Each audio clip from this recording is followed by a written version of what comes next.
எடப்பாடி பழனிசாமியின் கதை முடிய போகிறது என்றே நாம் கூறலாம். கிட்டத்தட்ட எடப்பாடி பழனிசாமி அவர்கள் அதிமுகவின் பொதுச் செயலாளராக வருவதற்கும் முன்னாள் முதல்வராக பொறுப்பேற்றதற்கும் கூவத்தூரில் நடைபெற்ற எம்எல்ஏக்கள் கூட்டத்தில் ஒட்டுமொத்த ஆதாரத்தையும் நாளை காலை நீதிமன்றத்தில் ஏவி ராஜு அவர்கள் நீதிமன்றத்தில் கொடுக்க உள்ளார். இதற்கு எடப்பாடி பழனிசாமி அவர்கள் மட்டுமல்ல, திரைப்பட பிரபல நடிகைகளும் ஒட்டுமொத்த வாழ்க்கையும் தற்பொழுது முற்றுப்புள்ளியாக அமையும் என்றும் கூறப்படுகிறது.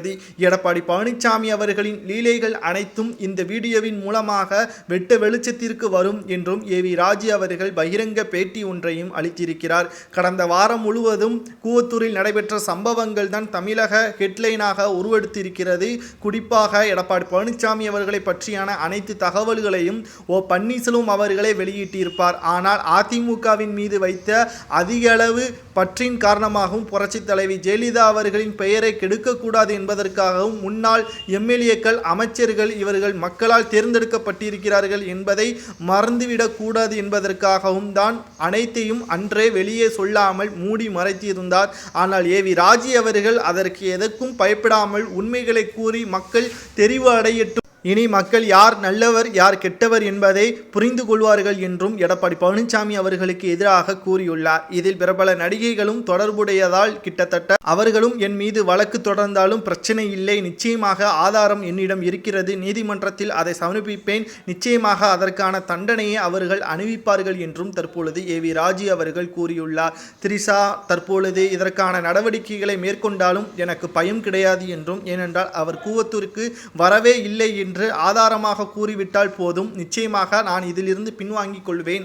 ஆனால் கூவத்தூருக்கு திரிஷா அவர்கள் வந்தார் என்பதற்கு ஆதாரம் என்னிடம் இருக்கிறது, அதற்கு அவர் மறுப்பு தெரிவிக்கட்டும் என்றும் கூறியுள்ளார் ஏவி ராஜு அவர்கள். மேலும் இதில் மிக முக்கியமான நடிகைகளும் தொடர்பு இருப்பதால் அதற்கான ஆதாரத்துடன் நீதிமன்றத்திலே நான் சமர்ப்பிப்பேன் என்றும், அதற்கு பிறகு நடக்கக்கூடியது நடக்கட்டும், யார் உண்மையானவர்கள் யார் புரளி கிளப்புபவர்கள் என்பது மக்கள் தெரிந்து கொள்ளட்டும் என்றும் ஏவி ராஜு அவர்கள் கூறியுள்ளார். சரி, ஏவி ராஜு அவர்கள் எதற்காக எடப்பாடி பழனிசாமி அவர்களுக்கு எதிராக திரும்ப வேண்டும் என்பதை நாம் முதலில் சுருக்கமாக பார்த்துவிடலாம். அதிமுகவில் எடப்பாடி பழனிசாமி அவர்களின் தீவிர விசுவாசியாகவும் சேலம் தெற்கு மாவட்ட செயலாளராகவும் இருந்தவர்தான் ஏவி ராஜு அவர்கள். கட்சி ரீதியாக பணத்தை கொடுத்து 25 லட்சம் தனது வீட்டை விற்று அனைத்தையும் ஏவி ராஜு அவர்கள் எடப்பாடி பழனிசாமியின் விசுவாசியாக இருக்கக்கூடிய மற்றொரு கிழக்கு மாவட்ட செயலாளர் வெங்கடாச்சலம் அவர்களுக்கு 25 லட்சத்தை கொடுத்தார் கட்சி ரீதியாக.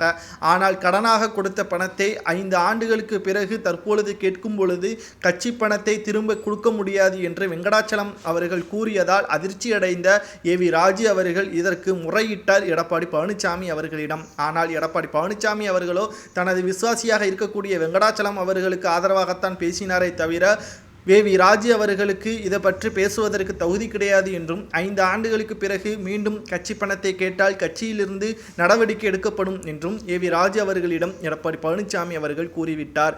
அதிக நம்பிக்கை கொண்ட ஏவி ராஜு அவர்கள் எடப்பாடி பழனிசாமியை இவ்வாறு கூறிவிட்டார் என்றும், எடப்பாடி பழனிசாமி அவர்கள் இவ்வளவு மோசமானவரா, நம்பிக்கை துரோகம் கொண்டவரா என்று தற்பொழுது மனதில் பாய்த்து கொண்டு அனைத்து பதவிகளையும் துறந்து பன்னீர்செல்வம் அவர்களிடம் தனது ஆதரவை தெரிவித்து விட்டார். மேலும் எடப்பாடி பழனிசாமி மீது இருக்கக்கூடிய கோபத்தின் காரணமாக கூவத்தூரில் அவர் எப்படி முதல்வராக ஆனார் என்ற அனைத்தையும் தற்பொழுது வீடியோ ஆதாரமாக சேமித்து வைத்திருந்த ஏவி ராஜு அவர்கள் ஒட்டுமொத்தத்தையும் நீதிமன்றத்தில் வழக்கை தொடர்ந்து எடப்பாடி பழனிசாமி நம்பிக்கை துரோகி சசிகலா அவர்களின் காலில் விழுந்து அதற்கு பிறகு சிறைக்கு சென்றவுடனேயே பதவியில் இருந்தும் பறித்தார் எடப்பாடி பழனிசாமி என்றும், அவர் நம்பிக்கை துரோகி மட்டுமல்ல பச்சை துரோகி என்றும் எடப்பாடி பழனிசாமி அவர்களுக்கு எதிராக ஏவி ராஜு அவர்கள் கூறியுள்ளார்.